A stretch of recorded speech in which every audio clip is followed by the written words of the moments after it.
السلام علیکم ورحمۃ اللہ وبرکاتہ۔ آپ دیکھ رہے ہیں دی قرآن سکول اور حسب سابق حافظ عثمان ظہور حاضر خدمت ہے۔ عزیز دوستو، آج کی اس ویڈیو میں ہم سحری اور افطاری کے مسائل ذکر کریں گے۔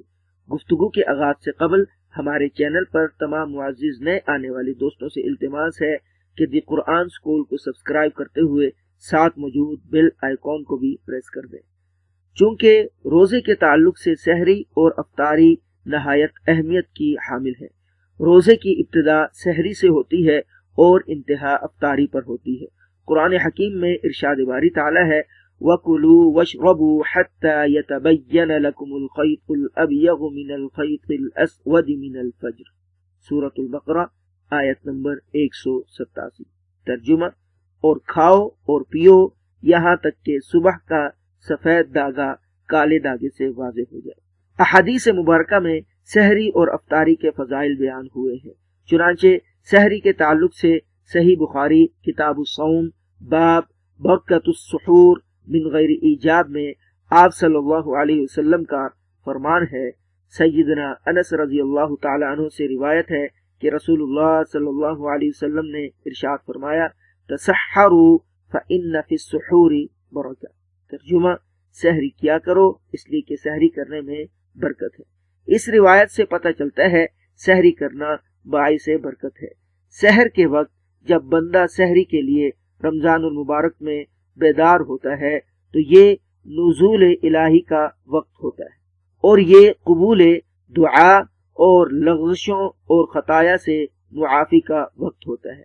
نبی کریم صلی اللہ علیہ وسلم کا ارشاد گرامی ہے اللہ عز و جل ہر رات تیسرے پہر تک آسمان دنیا پر نزول فرماتے ہیں، کہتے ہیں کون ہے جو دعا کرے اور میں اس کی دعا کو قبول کروں، کون ہے جو سوال کرے میں اسے عنایت کروں، اور کون ہے مغفرت کا طلبگار جس کی مغفرت کی جائے، من یستغفرنی فاغفر لہ، کون ہے مغفرت طلب کرنے والا میں اس کی مغفرت کروں۔ صحیح الترغیب کتاب الصوم باب الترغیب فی السحور سیما بتمر میں سیدنا عبداللہ بن عمر رضی اللہ عنہ سے روایت ہے کہ آپ صلی اللہ علیہ وسلم نے فرمایا بلا شبہ اللہ تعالی سحری کھانے والوں پر رحمت بھیجتے ہیں اور فرشتے ان کے لیے دعا کرتے ہیں۔ مذکورہ حدیث سے معلوم ہوتا ہے کہ سحری کھانے والے اللہ کی رحمت میں ہوتے ہیں اور فرشتے ان کے لیے دعا کرتے ہیں۔ سلسلہ احادیث الصحیحہ میں حضرت عبداللہ بن عباس رضی اللہ تعالی عنہ فرماتے ہیں کہ آپ صلی اللہ علیہ وسلم نے فرمایا ان معشر الانبیاء امرنا بتعجیل فطرنا وتأخیر سحورنا۔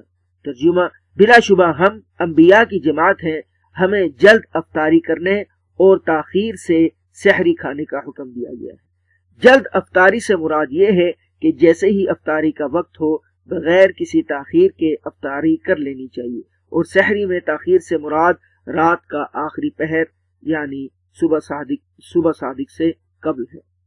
اس سلسلے کی ایک اور روایت میں اس مسئلے پر مزید روشنی ڈالی گئی ہے۔ صحیح بخاری کتاب الصوم باب تعجیل الفطر میں سیدنا سہل بن سعد رضی اللہ تعالیٰ عنہ سے روایت ہے کہ رسول اللہ صلی اللہ علیہ وسلم نے فرمایا لا یزال الناس بخیر ما عجل الفطر۔ ترجمہ: لوگ جب تک افطار کرنے میں جلدی کریں گے ہمیشہ خیر و عافیت سے رہیں گے۔ سنن ترمذی میں کتاب الدعوات باب فی العفو والعافیہ، سنن ترمذی میں کتاب الدعوات باب فی العفو والعافیہ میں کے تحت یہ حدیث منقول ہے۔ آپ صلی اللہ علیہ وسلم نے فرمایا ثلاثۃ لا ترد دعوتهم الامام العادل الصائم حتی یفطر ودعوت المظلوم۔ ترجمہ: تین لوگوں کی دعا کو اللہ رب العزت رد نہیں کرتا۔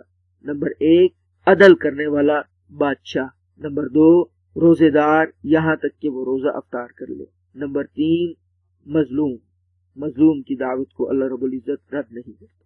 اپنے اس عنوان کو ہم یہیں پر مکمل کرتے ہیں۔ ویڈیو پسند آنے کی صورت میں لائک، کمنٹ اور شیئر کرنا ہرگز نہ بھولیں۔ والسلام علیکم ورحمۃ اللہ وبرکاتہ۔